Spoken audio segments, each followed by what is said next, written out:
Hello, faithful listeners. My name is Clay Thompson, and I'll be your guide once again in the Fiction Room. Today's prompt is brought to us from username FennecWF. A barbarian warlord, a goblin king, a mighty necromancer, and a dark elven high priestess meet for one reason: to play suburbs and SUVs, the hottest mundane suburban family tabletop RPG.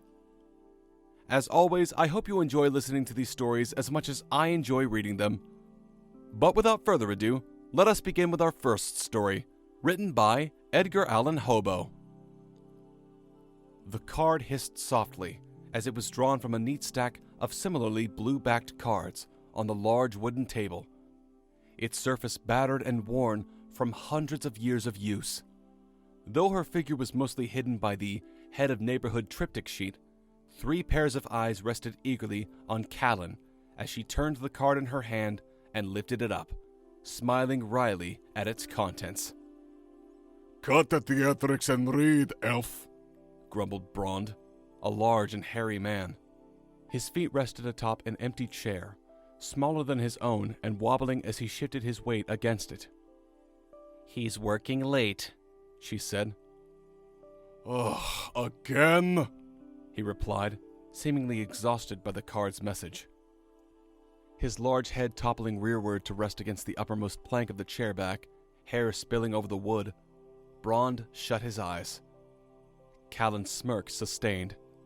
Though different in their distinct features, Azazus the Blight and Krog wore matching expressions, lips pulled tight and curved, showing teeth as they grinned with amusement.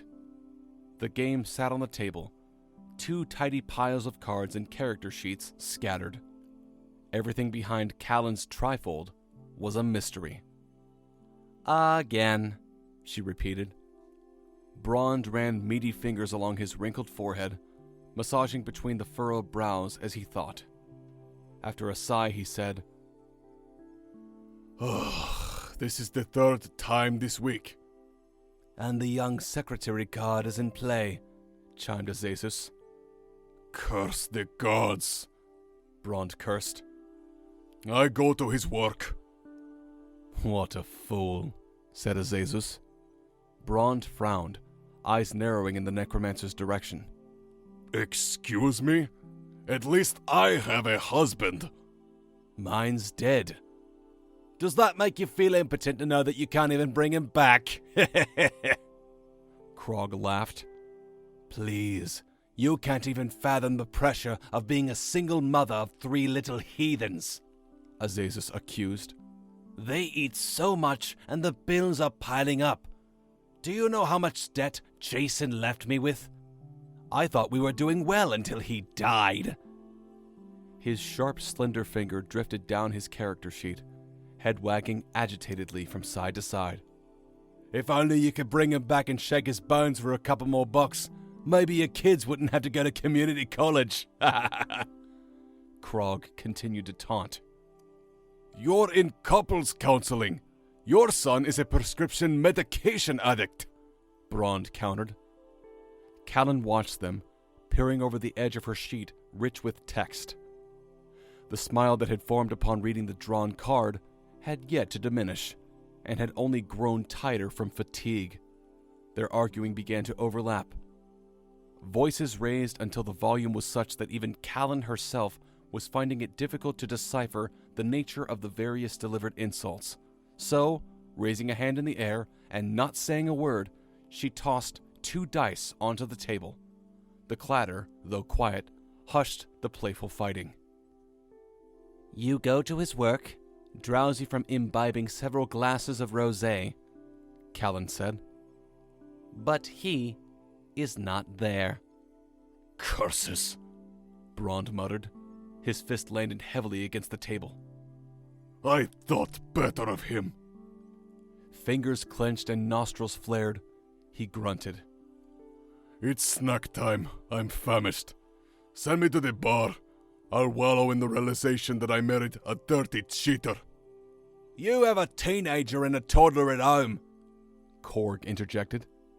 "And you have your raging orc of a mother-in-law, Margaret, coming over in the morning.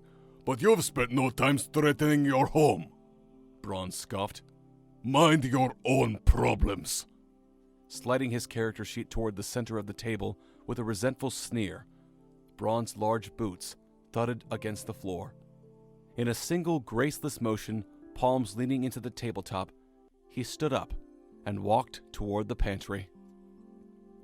So this writer gets all the points because this is almost exactly like a D&D campaign that I did, except that this one is the complete opposite. So it's a nice little subversion, and I would love to hear more of this story.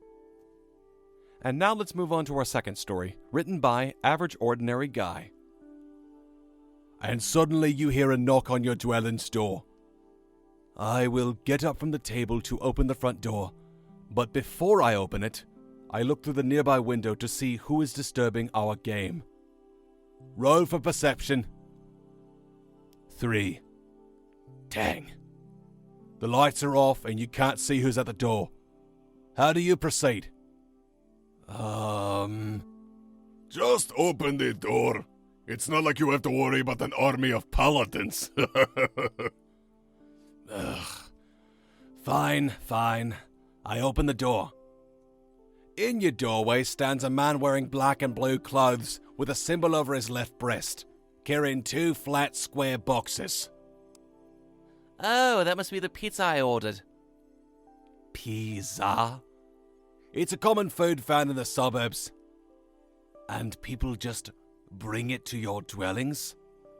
In the world of suburbia, you can order food for a price, and other people of suburbia will deliver it for you. Interesting. I take the pizza.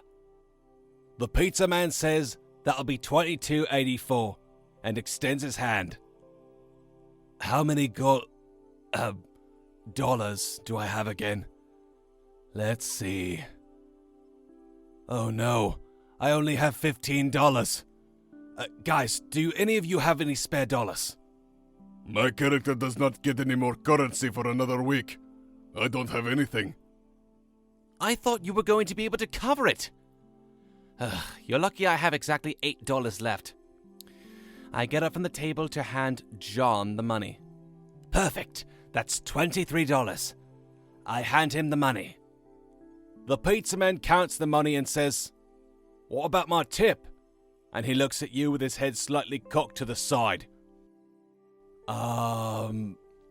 Be wary of rogues on your way back to your dwelling? Well, usually people of suburbia want additional currency in addition to the cost of the food. But that's okay. Roll for charisma. 14 plus my modifier. 17. The delivery driver looks at his feet, rather defeated, turns around and slowly walks back to his SUV. Excellent.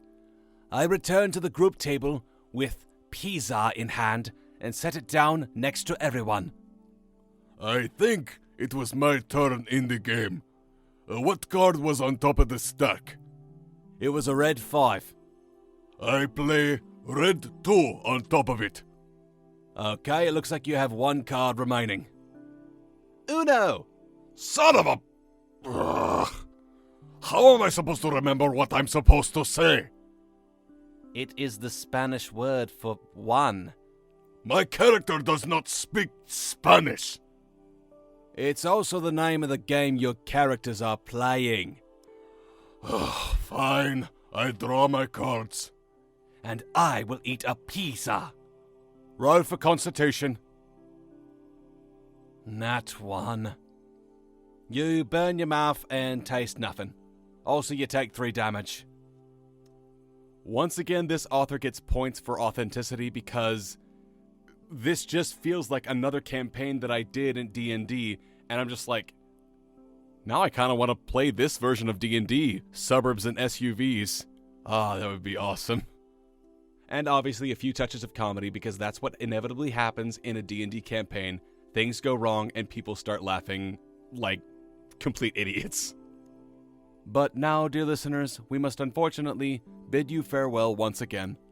Thank you all so much for tuning into the Fiction Room. If you enjoyed what you heard, please consider leaving a like and a comment and subscribing to the channel. It would very much help us. But for now, wherever you are in the world, be safe, be well, and we'll see all of you next time.